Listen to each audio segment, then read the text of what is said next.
তো ভাই আপনি এখানে কখন আসছেন? ভাই ভোর রাইতে আইছি, বিয়ে করছি কালকে। আইছি মনে করেন এবার তেল নিতে পারিনি। আপনার তেল নিতে পারেন নাই, এখন আপনার অনুভূতিটা কি? শুক্র কথা কি কইতাম ভাই, বিয়ে করছি কালকে 500 টাকা করতে পারি না, তেল লাই চলে আইছি পাম্পের মেতে। তো আপনারা তো দেখতে পেলেন একটা ভাই কতটা বাইক লাভার হতে পারে। সে কালকে রাতে বিয়ে করছে, এখনো বউর সাথে বাসর করতে পারে নাই। এটাই ছেলেদের বাইক ইমোশনাল বাইক লাভার্স, বুঝতে পারছেন আপনারা?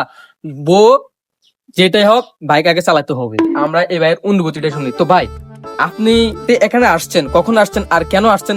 তেল কখন শেষ হয়ে গেছে আপনার? ভাই দুঃখের কথা গীতা কইতাম আর জিত গেছে গে গার্লফ্রেন্ড ব্যাগ করে দিতে গার্লফ্রেন্ড লাগে উঠতেই না।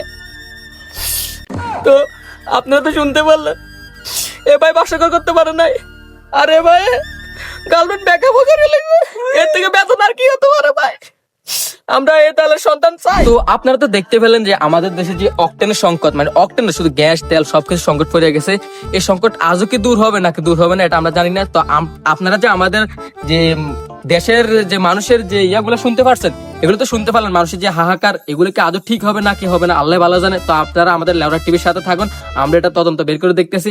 আর যে যুদ্ধ লাগছে, যুদ্ধের কারণে যে তেল সংকট পড়ছে এটা কিন্তু ঠিক না।